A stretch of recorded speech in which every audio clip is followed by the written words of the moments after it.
أعوذ بالله من الشيطان الرجيم بسم الله الرحمن الرحيم رب اشرح لي صدري ويسر لي أمري واحلل عقدة من لساني يفقهوا قولي. So today in our lesson 2 we shall be talking about hydrological and the social context related to water governance and policy. But just before we start our lesson today, just a recap of what we did yesterday. So yesterday we were talking about an introduction to water governance and management.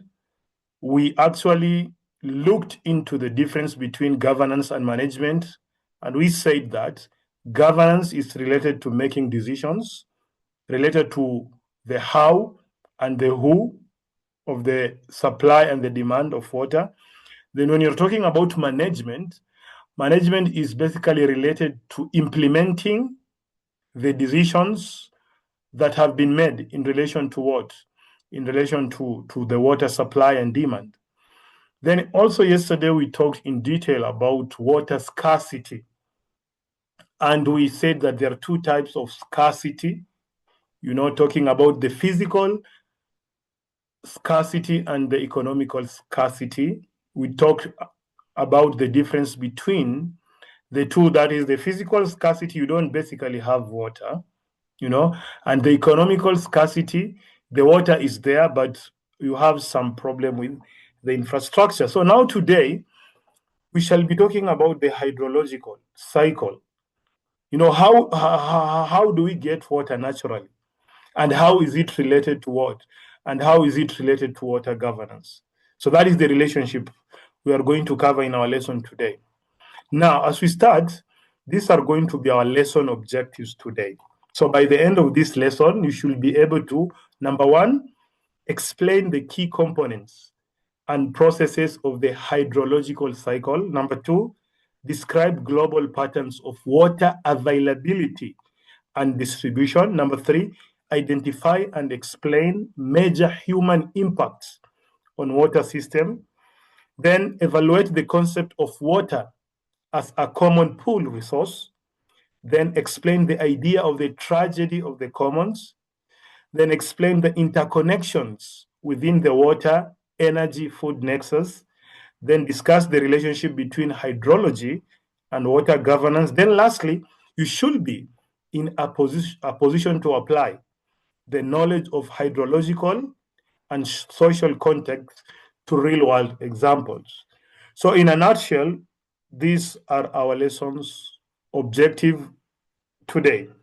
Now, as we start our lesson, we always start our lessons with a question.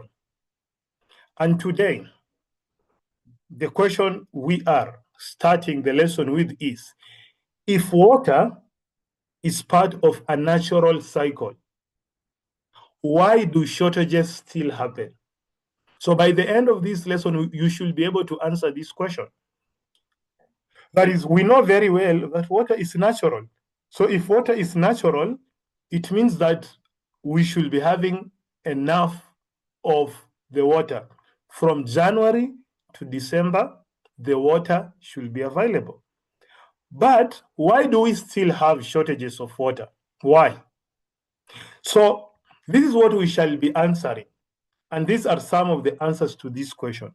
That is, if water is part of a natural cycle, why do shortages still happen? Why do we still have a nudra? Why? Why do we still have, why is it that the rainfall or water is still limited? So these are the possible reasons. And even distribution. Yes, the water is available, but some areas they have water, they have enough lakes, they have enough rivers. But in some areas, they don't have the rivers, they don't have the oceans, so they cannot have water. Number two, human interference. As we shall see, sometimes you have the water is there, but human beings, they pollute the water through the industry, the fertilizer, So yes, water is there, but because of human activities. Then number three, infrastructure gaps, as we saw yesterday. The water is available, but we don't have a good system. The piping system is not enough.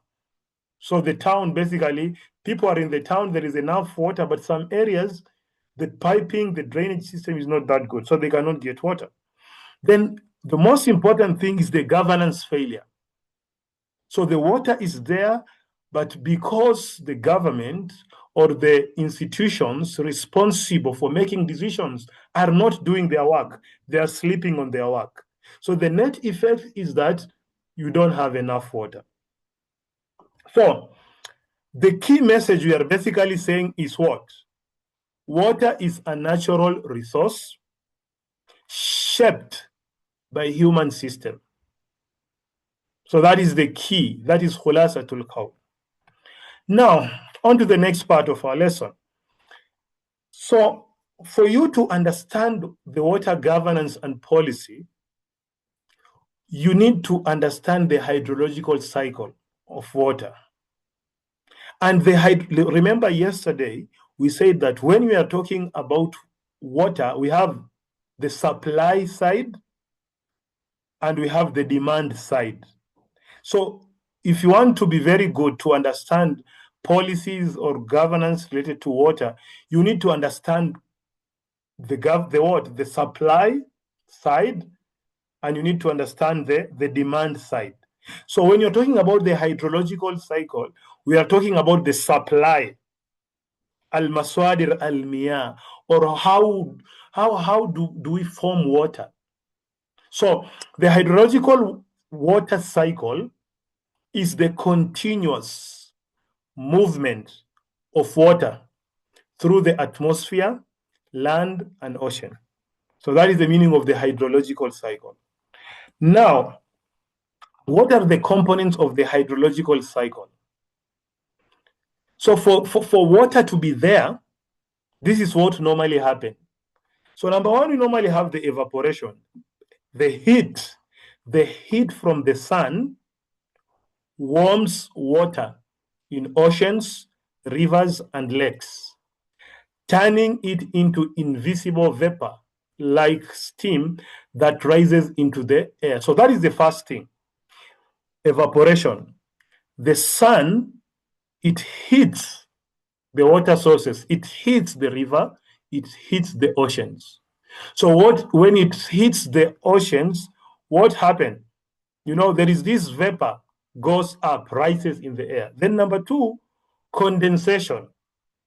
As this water vapor goes higher, this is the water vapor. Now it's going up. You can see the arrow. As this water vapor goes up, it cools down and forms tiny droplets, creating clouds. So you can see. So when this vapor goes up, it forms this cloud here. Okay? Now, when this cloud is formed, what basically happens? There is precipitation. So when the cloud gets heavy, the water falls down to earth as rain. So this is the precipitation now. After the cloud forms, then the precipitation, the rain falls down. Then lastly, we have the collection. The water gathers again in rivers, lakes, oceans, or soaks into the ground, ready to start the cycle again. So in short, water heats up, it rises, it forms the clouds, then it falls down as rain, then it is collected. Then the cycle keeps on repeating. So that is basically the water cycle. So this is how water moves actually. So this cycle helps us to understand the global water. So number one, we have what is known as the total global water is constant. So that is the first thing when we are talking about the global water, that the water we are having, it is constant. So the earth does not gain or lose water overall. So what happens? Water is continuously reused through the water cycle. So this water keeps on moving, being recycled, moving through evaporation, condensation, precipitation, collection. So the cycle keeps on, going up and down. So this means the same water that existed millions of years ago is still circulating today. So the water 100 years ago, thousands of years ago, the water is still circulating, you know. So the water you drink today may have once been part of the ocean, the glacier, the ice, or even by ancient civilization. So that is the first thing we have to know, that total global water is constant. Number two, availability is uneven, غير متساوي. So water is not evenly distributed across the world. So you cannot find 100% water in all the areas, in Africa, in Europe, no, in Asia, no. Even in one country, water is unevenly distributed. You know, so some regions have abundant water. So in some areas in Somali, Mathalan, you'll find that they have enough water. Why? Because they have rivers, lakes, and there is enough rain every year. While other areas, they are dry. So that is the reality. هذه الحقيقة, that water supply availability is uneven. So in the tropical regions like rainforests, they receive a lot of rain, but the desert-like areas, the Horn of Africa, Djibouti, sometimes Somali, they receive very little rain and they face water shortages. So that is the reality. You cannot change the reality. Now, timing is unpredictable. The global water. So water does not always arrive when it is needed. You are the farmer today. Okay, in Dhaka al-Mazra, you have a farm. You can plant your crops, but في نهاية المطاف, no rain. So it does not mean like when you need عندما تحتاج المياه it will come. No. So rainfall patterns can change due to seasons or climate changes. So the rainfall patterns keep changing nowadays. It used to rain in August. You wait for the rain, it does not come. Why? Because of the climate change, because of the human activities, you know. So the weather pattern has dramatically changed. So rainy seasons may come late, or sometimes they end early. Farmers may expect rain in a certain month, but it may fail, affecting what? Affecting the crops. So that is what. So timing of water is unpredictable. All these elements, they help us when you are making decision. When you are talking about governance and policy, this information is going to help you when you are making decisions related to water supply and demand. Then accessibility is unequal. Yes, the water is there, but not all of us can get it. So even if water exists, not everyone can easily use it. Yes, هناك المياه متوافرة, ولكن not all of us can use it. So access depends on, number one, infrastructure. Yesterday, we talked about the infrastructure, talking about the piping system, you know, talking about the technology, talking about the economic condition. So all these factors affect the accessibility of water. Mathalan, some cities have clean tap water system. In Somali, some cities, they have clean water, you know, because they have good systems, infrastructure. And the opposite is also true in some cities. They don't have enough water. Rural communities may walk long distances to fetch water from wells or rivers.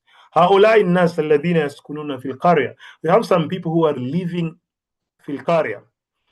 Like we said yesterday, some of them, they walk for miles, kilometers, just to find water. So the water is there, ولكن it's far. Now, then there is also this question that is very important, and we need to answer this question. Like, why can a region experience floods and droughts in the same year? Is it possible, like in Somali, is it possible that in 1 year, this year it is raining, and at the same time, the same year, there is flood? Is it something that is realistic? So number one, they're talking about seasonal variability. So many regions have distinct wet and dry seasons. Many regions, many countries. Variability means هناك الاختلاف. This month it's hot, the next month is rainy. So heavy rains during the wet season can cause floods. And long dry periods afterwards can lead to drought. So yes, you can have these two things happening at the same time. It can rain a lot, and when it rains more than we need, it's going to cause floods, right? Then after the rain, sometimes it takes long again before the rain comes. So you can experience drought again. So a region, Mathalan, may gain intense rain for 2 months. It's raining, it's not stopping. This one can cause flood. Then no rain for 6 months, causing drought. So it's true. In 1 year, you can have floods and you can have drought. So al-ibra is that when there is a lot of rain, what should you do? You need to have good infrastructure to save the water, to store the water. But in Africa, there is a big problem. When there is a lot of rain, it just goes, it's wasted because we don't have enough dams. We don't have tanks to save this water or to store this water. Number two, poor storage infrastructure. This is what I was just talking about. So we lack of dams, reservoirs, or water systems means excess water is not stored. You find that we have a lot of rain, but we don't have systems. We don't have infrastructure. So the net effect is that the water becomes like haba and manthura. We just have a lot of water, but we are not benefiting from the water because we cannot store the water. So water from floods is lost instead of being saved for later use. You know? So for example, rain water flows away into rivers or the sea instead of being stored for dry periods. So when you have a lot of rain, we have floods. You know, sometimes the rivers will be overflooded. Then the excess water is just going because we don't have infrastructure to store this. So it's just a wastage. Now we also have climate variability. So changes in climate patterns make weather less predictable. Nowadays, there is what is known as climate change. A long time ago, you know, it was very easy to say in December, we are going to have rain. In March, we are going to have, for example, it's going to be sunny. But nowadays, it's very difficult to predict. So rainfall can become extreme, too much at once or too little over time. Abruptly, you can just have more, like in Kenya now, Mathalan. It's raining a lot. And before that, there was no rain. But now it's raining a lot, and this rain is causing a lot of damages and losses. People are losing lives. People are losing what? Property. So sudden heavy storms cause flooding. Then long dry spells follow. After the raining period, the long dry spells follows, leading to drought condition. Okay, now on to the third part of our lesson. And here, there are two important things that we want to discuss. Water availability, because remember yesterday, when we were talking about governance, we also talked about availability. And this is the supply side. So we all, you as people working in the Ministry of Water and Irrigation, or working in the parastatals or the institutions, you have to ensure that water is readily available, ثم ثانيا distributed. Sometimes the water is available, but it is poorly distributed. Yes, it is available, but not everybody is getting it, right? Now, but before we go to water availability and distribution, let us understand the global distribution of water. So 97% of water is salt water. We cannot drink it. We cannot drink salt water unless it is purified. It is only 3% that is fresh water. And you can imagine this 3%, then what is the population of the world? How many billions? 7 to 8 billions. So we are just depending on this 3% of fresh water. Now, and when you're talking about this fresh water, let us just look at this diagram here. So this diagram is giving us the details. So the total global water is 97%, as you said. So the 96.5% is the oceans. And the oceans are always salty. You know, here we have 0.9% other saline water. Then on the fresh water is only 2.5%. Okay, now what makes up this fresh water? So this 2.5% consists of what? So we have the fresh water, we have the 68.7% of the fresh water is what? The glaciers and ice caps. And the other 30.1 is the groundwater. You know, and we have 1.2% is the surface or the other fresh water. You know, now then this surface water here, this 1.2, it consists of what? It consists of ground, ice, and permafrost, which is 69%, and the lakes is 20.9%. So most of the fresh water comes from what? Come from lakes. 0.49% comes from the rivers. Then the other 3% from the atmosphere and living things. We also have the soil moisture. So this is the water we are having. So somebody can ask, is this information important? Yes, it's important for you. It is important for you. It is important for when you are making decisions. For example, if you are the minister of water and irrigation in your country, you need to have this information. So if you know you have more oceans than rivers, what should we do? Where should we invest? How should the water be distributed? So because the availability determines the distribution, you know? Now, so this is still explaining the same thing. The earth's water, the total, the salt water is 97. Then the fresh water, it's only 3%. Then the fresh water, 68.7, as we have said, it's ice caps and glaciers. Then 30.1 is the groundwater. So when you're talking about the groundwater, this is the boreholes, the wells, these are the groundwater, you know.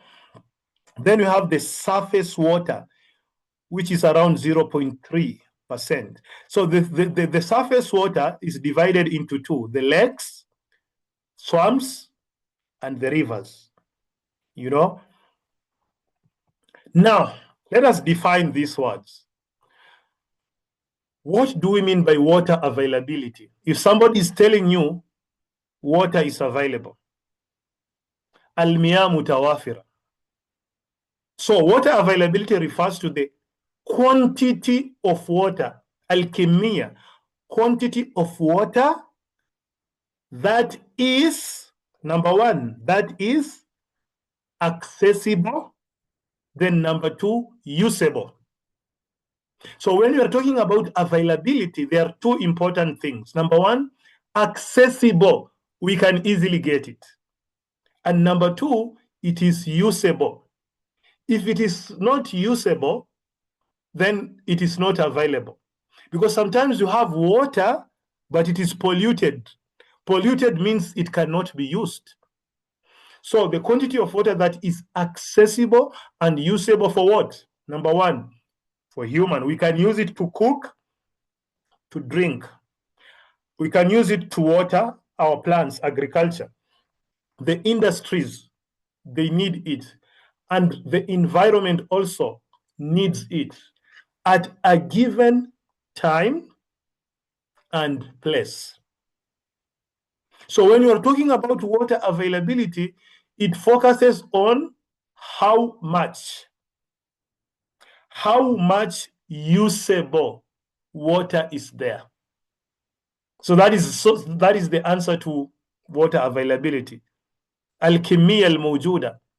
Okay, and this الكمية الموجودة لازم يكون صالح. We can use it, you know. So if water exists physically,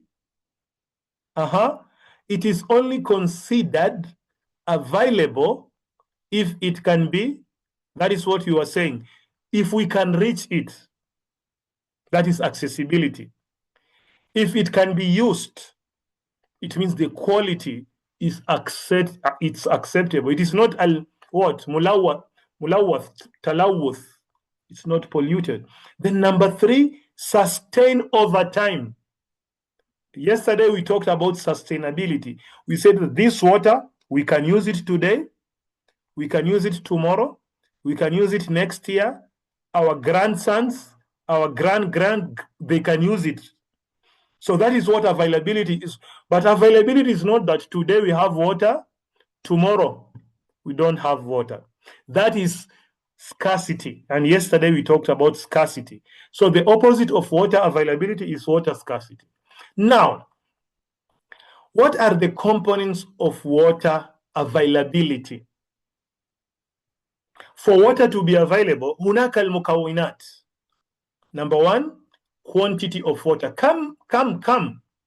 كمية. This is the total amount of fresh water present in an area. This includes rivers, lakes, groundwater, and rainfall. You know, so regions near the Nile River have higher water availability due to a constant water source. So the quantity, some areas, mashallah, they have enough water available. The areas near the rivers, the lakes, ila ghayri dhalik. Wal aks sahih, the opposite is true. Areas far away from rivers and lakes and where there is no rain, khalas, al-miyah ghayr mutawafira. Number 2, accessibility. Can we get it? How easily people can obtain water. Today is, if you want to get water, can you just go and open the tap, get the water, or you have to go far to get the water? And this is influenced by infrastructure, pipes, wells, dams, إلى غير ذلك. ثم ثالثا جودة المياه, water quality.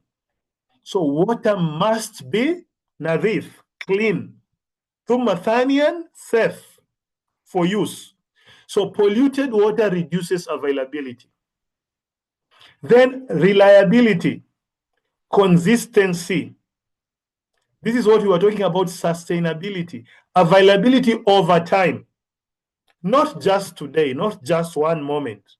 And this depends on the rain patterns and storage system. If we have enough rain, it means that water will be available throughout the year. But if the whole year it did not rain, then it means what? We are not going to have enough water. Then renewable supply. Water replenished through the hydrological cycle, you know, includes rainfall, infiltration, and runoff. So water, in khulasatul qawl, water availability is about how much usable water people actually have access to. Now, number 2 is water distribution. So we have finished with water supply. Now water distribution. What is water distribution? Water distribution refers to the spatial, al-makan, geographical, and temporal.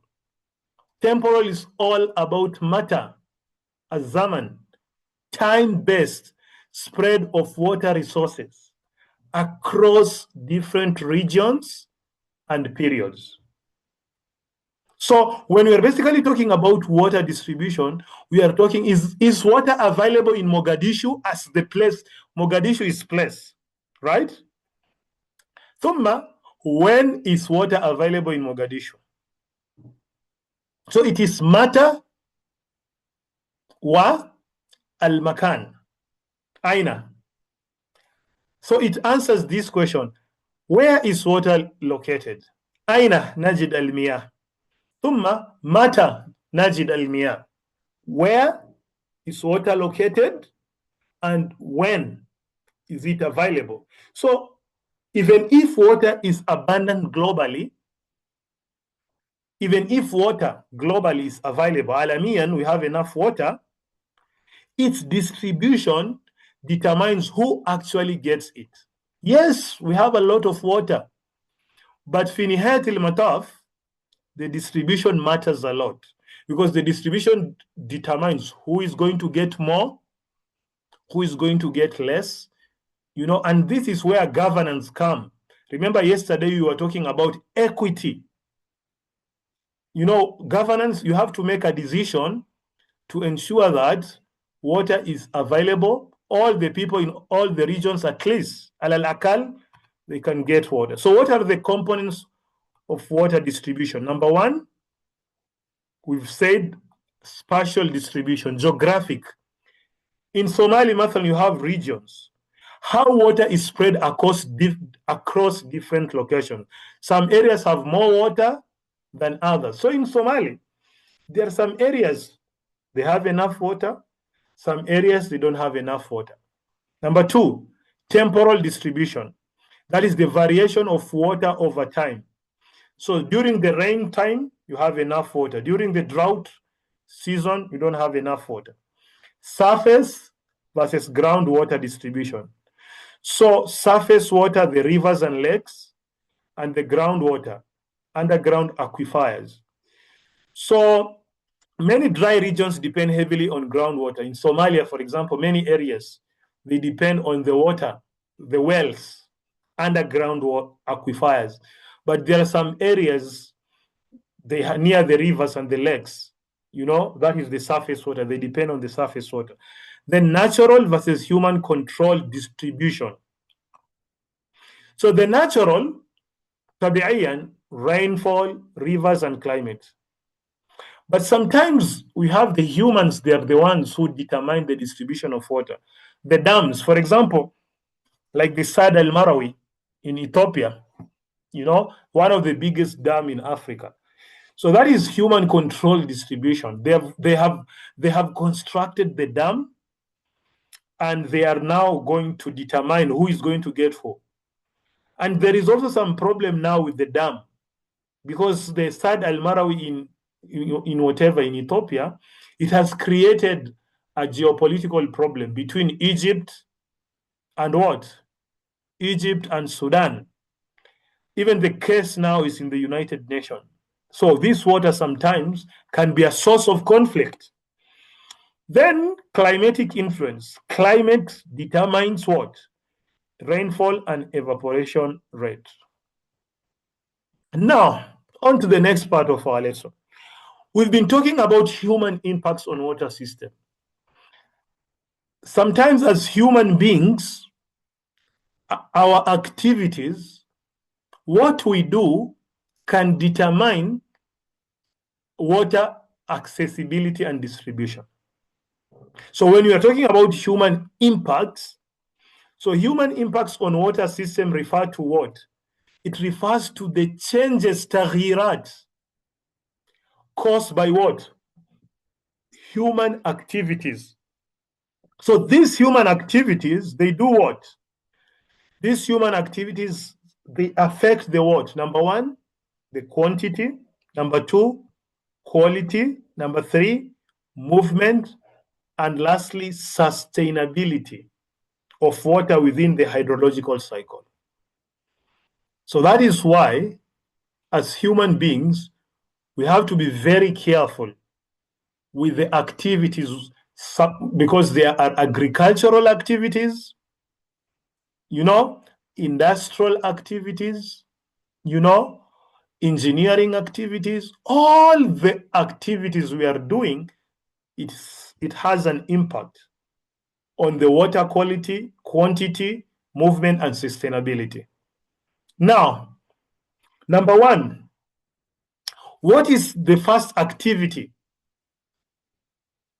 that we normally do that has a negative effect on the water supply and distribution. Number one, over-extraction. Over-extraction. Like when you're talking about over-extractions, what does this mean?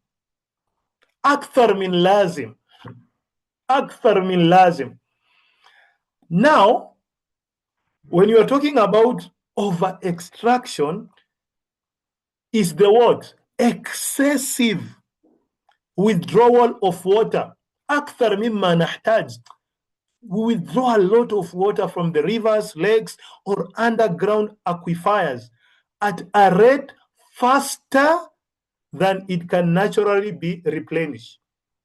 So it means that we are extracting, we are using water more and faster than so the replacement of the water is slow than the usage of the water. So human withdrawals, so we use a lot of water for agriculture. We use a lot of water for domestic use. If you go to the house, people are washing clothes, washing machine is there, it's washing. You want to cook, you use water. You want to clean, you use water. We are using and we are using and we are using and we are using water. And this is what is known as israf. أكثر مما نحتاج.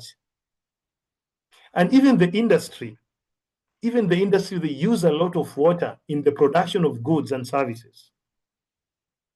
So what happens when extraction exceeds recharge? Water systems become unsustainable because we are straining the water system. So the net effect is that it will reach a time that the water supply is less than the water demand. And then the natural balance is also going to be disrupted. That is what is going to happen. So that is the first human activity that affects the water. Now you can imagine here there are two common human activities.